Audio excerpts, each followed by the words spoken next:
There are going to be weeks and months where we're seeing like a down month or we're seeing this or that challenge. There's always going to be those.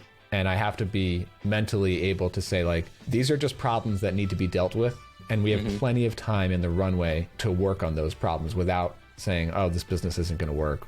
Hello and welcome back to Indie Bites, the podcast arriving you stories of fellow indie hackers in 15 minutes or less. Today I'm joined by Brian Casel, who is a veteran of the bootstrapping game, having left his full-time job back in 2008. You might have heard his voice on the Bootstrap Web podcast where he shares his journey starting and building software products. Over the years, Brian has pretty much done it all. Built software businesses, courses, productized services, and even sold some along the way. Most recently, Brian has been working on ZipMessage, a new way to communicate asynchronously. In this episode, we talk about why he started ZipMessage, a framework from going from a freelancer to a productized services, and why Brian never pursued his passion for music as a business. There's a 1 hour long version of this conversation available on the Indie Bites membership. Head to bytes.fm/membership or click the link in the show notes to listen to that. A quick thank you to Fathom Analytics for sponsoring this episode. For the longest time, website analytics software was seriously bad. It was hard to understand, time-consuming to use, and worse, it exploited visitor data for big tech to profit. Fathom is simple website analytics that doesn't suck. It's easy to use and respectful of privacy laws with no cookies following your users around the web. They're also a bootstrap, sustainable indie business, so I love supporting them. Yes, it may feel strange paying for analytics at first, but once you realise the real cost of free Google Analytics and realising how easy Fathom is to use, you won't go back. You can install the lightweight code on as many websites or side projects as you want and quickly see the performance of all your sites. Head to usefathom.com/bytes or hit the link in the show notes to give it a go. Brian, welcome to the podcast. How are you? Hey, James. Yeah, thanks for having me on. So let's talk a little bit about ZipMessage. It's where you're focusing on at the moment. Where did you first stumble across the idea and start building it?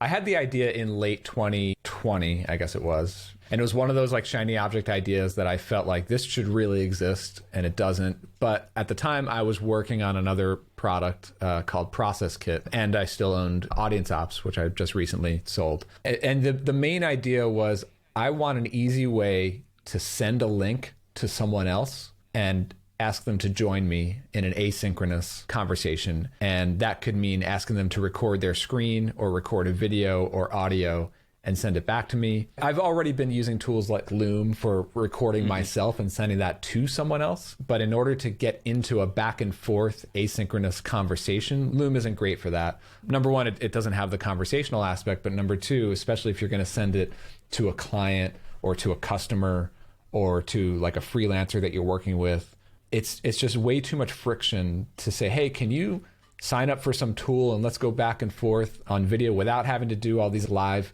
Zoom calls or book all these meetings and things like that. A Slack and email, it's fine for text chat, but that's not the same as like a face-to-face conversation. I wanted an easy way to fire up async conversations by just sending a link. And that's been the idea since day one. Okay, so you were solving your own problem that you come across, and a lot of founders, a lot of indie hackers that have these side projects, they have these shiny project ideas. What they'll often do is just go into a room, build it and launch it because they want this product to exist. Your experience with this, Brian, what did you do to validate that this was a problem that it's worth building a product for? Yeah, that's an interesting question. I have started lots of shiny object products in the past, and some of them stuck into businesses that lasted several years, and some of them were just little projects that only lasted a couple of months. And my approach to validation has also evolved over that time. There was a time when I was all about doing pre-sales, right? You know, where I would put up a landing page and ask people to prepay for a product and then build it later. I actually didn't have a great experience with that. I found that, I was able to collect pre-orders from people, but most of those people actually didn't end up being long-term paying customers. They just sort of wanted to follow along with their journey. So I don't fully believe in that model. I think it could work. It works especially well for like courses and stuff, but not great for software products. And then as time went on, I started to look at product validation more like observing a market and seeing patterns in the market. With ZipMessage, I was looking at, first of all, the whole world is going remote now. Remote's been around for many years, but now it's really kicking into high gear, like worldwide. There's that like macro trend happening. We know that. The other big one is that like asynchronous communication is also on the rise. And that seemed like an opening to try something. The other thing that I'll say is I did put together a landing page pretty early on in the process, but I also started building pretty quickly this time around. I am now of the mindset that it is okay to build if you could build a version 1 pretty quickly. So we were actually able to go from literally no code, like idea, up to a product that is usable and ready for paying customers in about 3.5 months or so.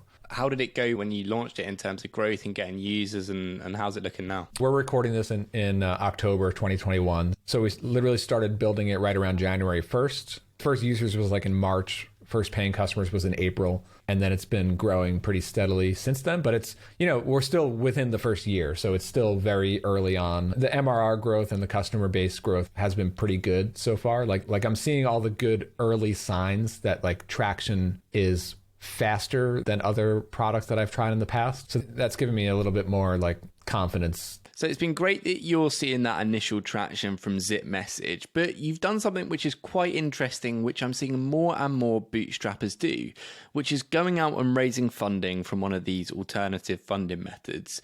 You chose Calm Company Fund. Talk to me about why this was the right moment for you to raise the funding and what makes the Calm Fund different for you. I recently sold my business Audience Ops, and I sold that business and I took the funding in the same month. Part of it was like, I wanted to take some of the money off the table from the exit and not just burn through that. Because I have been self-funding ZipMessage up until now, but like this actually gives me the freedom to really focus and execute for a while now on ZipMessage without feeling the personal financial pressure of burning through the cash from the exit. So there was that. And I mean, I was exploring routes of funding. I was talking to like angel investors and I even spoke to like one VC about it. But ultimately the offer from Calm Fund made a lot of sense. And it's most aligned with the most likely way that I plan to build this, which is very much like a bootstrapper, like to keep it profitable and sustainable long term. One of the big differences with Calm Fund is they use what they call a SEAL, a shared earnings agreement. And basically they set like a multiple that gives you an option to pay back their investment at a multiple over a period of time.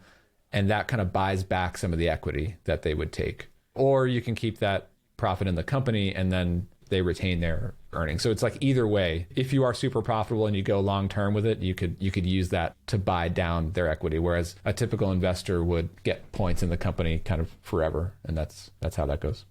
How's the dynamic for you with your work compared to those previous projects? Now you've got the funding. How are you finding the day-to-day difference? It has been an adjustment mentally. I'm still getting used to the idea of like, I'm committing to this business. That means like there are going to be weeks and months where we're seeing like a down month or we're seeing this or that challenge. There's always going to be those. And the idea is like, well, I have the resources to push through that.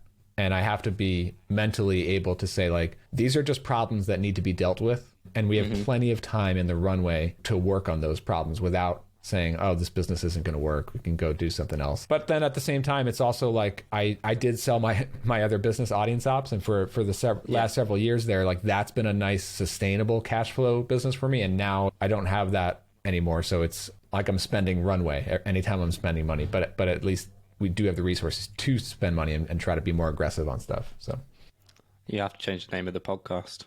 We talked about that on the show. Yeah. Well, ZipMessage is amazing. I recommend people try it. And you mentioned Audience Ops, your previous productized service, and you spent a fair amount of time on this business, on productized services. And I know this isn't your focus now, but I'm interested for people that might be doing a lot of freelancing now and are interested in productizing. How should they go about doing that? And you mentioned the stair-stepping approach. How can people apply that? I still strongly believe in the productized service model, although I'm not working on that type of business today anymore. But I really believe that it is the path of least resistance to go from being a freelancer to being an actual business owner. If you're freelancing, you're taking on projects, maybe doing hourly rates, maybe doing project pricing, whatever it may be. But to then make the leap over to whether it's a SaaS business or a course business, or you want to write a book or something like that, that's a huge leap. And it does not happen overnight to be able to grow the income from something like that to even come close to replacing a freelance income, because you can make pretty good money as a freelancer, especially if you've been at it for more than like a year or two. I mean, Audience Ops was literally launched in a matter of 30 days or less to go from like idea to actual paying clients, and then 4 figures and then 5 figures of MRR within a matter of a couple of months. One of the beautiful things about it is being able to learn and build those processes while you're delivering the services to paying clients. Whereas like with a SaaS, you got to do that market validation, then you got to build the product. That takes many months. And then it's like years to grow the MRR to a sustainable level. So you just need much more runway to do that sort of thing. But productized services are much, much faster. Not to say that they're easy. They are not easy, but they're faster. How do you feel that freelancers can make that step from just doing their freelancing work to like, what is the first thing they should do? Should they write out a list of the things that they currently do for clients and then put them in a document and figure out what products they can make from them? Where do they start? I think the thing that I always used to like to talk about is first start with whatever advantages you already have. Inroads into a certain market, contacts with a certain type of client or a certain audience or a community. And if you don't have these things, go to conferences, meet people, go on podcasts, start your own podcast, meet more people, like do things for free and that get you out there and meet people. But usually if you're a freelancer, you've already met quite a few people through your clients and that sort of thing. So usually that gives you some insider information, some insight into, oh, these clients have this problem that most people don't even know about, but the people that do know about it know how high value that problem is. That's the most interesting area to start focusing on. The difficult part is saying like, you know what, I'm going to say, I'm not going to do 80% of that stuff, and I'm just going to focus on this one type of project for this one type of customer and deliver it in a prepackaged service that includes all these different things that solve this one problem. You know, maybe it's yourself doing it at first, but it's designed and it's intended to be repeatable so that you can build a process around it so that you can hire people to slot into the process. Brian, I want to round off the episode talking about one last thing. We've spoken before privately off air about your passion for music. You share stuff on Twitter about how much you love music. I'm curious, because you're really in a position where you could choose to go down a route or start something around business that does provide you with a living, doing what you really enjoy. Have you had any ideas around stuff with music that you want to do, or is it you just want to keep music separate? I did come really close to starting a music-based business. Going all the way back, I actually went to school for audio production, audio engineering. I thought I was going to be working in recording studios. Then I got into the web because there wasn't any money to be made in the music industry when you're in your 20s coming out of college. So I pivoted my career into the web, learned web design, went freelance, started building web-based businesses, built and sold Restaurant Engine in 2015. And that was the year that I started to look at 3 or 4 different business ideas. One of them was a SaaS product, and I decided that's going to take way too long. Another one was like, maybe this is the time to dive back into music. But then again, I ran into that hesitation of this is starting from scratch with an audience from zero. And that was kind of daunting to me at the time. So I was like, you know what? It's too risky to invest all the energy in building up that muscle and that audience from scratch. So at that point, that's when I stumbled into the idea to start Audience Ops. And I was like, that is a productized service business that does leverage my existing network, my audience, contacts in the industry. I know exactly how I can make revenue pretty quickly. And I launched that within 30 days. And then music remained a hobby from there ever since. Brian, we end every episode on 3 recommendations. A book people should listen to, a podcast that you enjoy, and an indie hacker or entrepreneur that people should follow you've been inspired by. I really liked Shoe Dog. That was really good. I liked the Steve Jobs biography too. That was pretty good. And I also enjoyed, in that vein, I liked Creativity Inc., the story of Pixar. Yeah.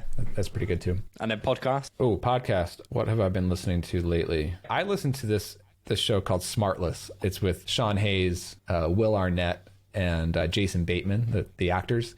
And then they have a fourth guest, like another celebrity, usually another actor or comedian. And one of them invites the guest, and it's like a surprise to the other ones. And they all, bust each other's chops and everything. It's a lot of fun. Yeah. Indie hacker entrepreneur, I'm going to say James McKinven, if you've ever heard of him. I heard he launched a new course about podcasting, like 2-hour podcasting. It's a pretty cool angle. You should definitely check that out. And if you haven't already, definitely subscribe to his podcast. It's pretty good. Brian, thank you so much for coming on. Appreciate you spending time chatting with me. Yeah, thanks for having me. This is fun. Thank you for listening to this episode of Indie Bites. I'd recommend going away and listening to Brian's pod Bootstrap Web if you want to hear more from him. Also, if you enjoyed this very conversation, I think you'll love the hour-long version on the Indie Bites membership. The link, of course, is in the show notes. And I'll round off with another thank you to the sponsor of this episode, Fathom Analytics. See you next week.